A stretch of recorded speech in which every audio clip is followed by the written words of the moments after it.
warahmatullahi wabarakatuh. Halo semua, kenalin aku Najla Putri Areta dengan NIM C2401241048. Pada pertemuan kali ini aku akan menjelaskan sedikit tentang praktikum analisa makanan ikan. Nah, makanan ikan apa sih? Makanan ikan merupakan organisme, bahan, maupun zat yang dimanfaatkan oleh ikan untuk menunjang kehidupan dan perkembangan organ tubuhnya. Ikan memiliki feeding habit. Feeding habit merupakan tingkah laku ikan saat mengambil dan mencari makanan. Selain itu, ikan memiliki feeding periodicity, yaitu waktu atau periode ikan mencari makanan.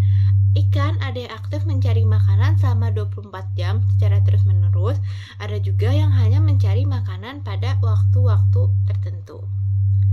Ikan biasanya memakan beberapa jenis plankton, nekton, bentos, dan juga detritus. Terdapat 4 urutan makanan ikan. Yang pertama, makanan utama. Makanan utama merupakan makanan yang dimanfaatkan dalam jumlah besar oleh si ikan. Yang kedua, makanan pelengkap, yaitu makanan yang dimanfaatkan oleh ikan dengan jumlah sedikit. Selanjutnya ada makanan tambahan, yaitu makanan yang dimanfaatkan oleh ikan dalam jumlah sangat sedikit.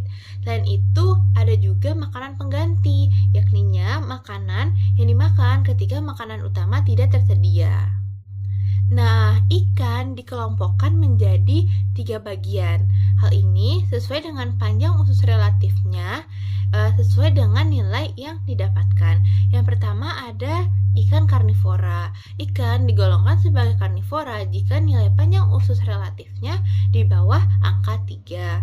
Yang kedua ada ikan omnivora, yaitu ketika panjang usus relatif dari si ikan ada di angka 1-3. Selanjutnya, ikan digolongkan sebagai ikan herbivora apabila panjang usus relatifnya melebihi angka 3. Selanjutnya, kita akan mengetahui tujuan dari praktikum hari ini. Praktikum hari ini kan mengenai analisis ikan. Jadi, untuk apa sih analisis makanan ikan tersebut harus dilakukan? Yang pertama adalah agar kita mengetahui jenis-jenis organisme yang menjadi makanan ikan. Yang kedua, agar kita tahu kapan waktu-waktu aktif ikan dalam mencari makan maupun memakan makanan. Yang terakhir adalah untuk melihat proporsi dan kecenderungan makanan dari ikan. Selanjutnya, kita akan melihat prosedur dalam analisis makanan ikan. Yang pertama adalah kita harus menyiapkan sampel usus dan lambung yang telah diawetkan menggunakan formalin sebesar 10%. Hal ini sudah kita lakukan semenjak praktikum pertumbuhan 1 saat kita membedah ikan. Selanjutnya adalah keluarkan usus dan lambung, lalu timbang bobotnya di timbangan digital. Jangan lupa untuk mencatat hasil timbangan tersebut. Selanjutnya, kita mengukur volume awal dari lambung dan usus. Hal ini dilakukan dengan cara memasukkan Aquades ke dalam gelas ukur. Pada tadi, kelompok saya memasukkan Aquades sebanyak 5 ml, lalu masukkan lambung dan usus. Lihat pertambahan volume yang ada di gelas ukur, lalu hitung selisihnya, dan catat sebagai nilai volume awal. Selanjutnya, kerik isi dari lambung dan usus di atas trash bag menggunakan alat bedah. Agar tidak susah, kita akan mengeringkan usus dan lambung menggunakan tisu terlebih dahulu.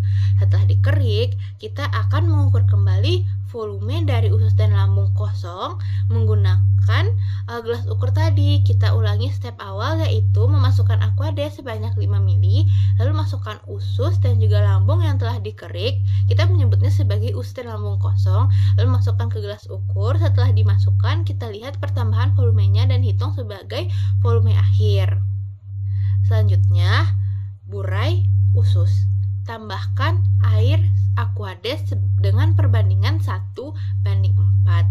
Setelah itu, pipet menggunakan pipet tetes ke preparat dengan 3 titik. Setelah itu, analisis berbasis mikroskop dengan metode lapang pandang. Jangan lupa untuk mendokumentasikan hasil yang didapatkan. Selanjutnya adalah identifikasi makanan ikan. Apakah makanan ikan tersebut termasuk kepada fitoplankton, zooplankton, diatom, maupun tadi terdapat sisik ikan. Setelah itu, masukkan semua data yang telah didapatkan ke dalam sheet yang telah tersedia, lalu bersihkan dan rapikan meja praktikum, buang sampah ke trash bag, dan juga kembalikan mikroskop pada posisi semula. Sekian yang dapat saya sampaikan. Assalamualaikum warahmatullahi wabarakatuh.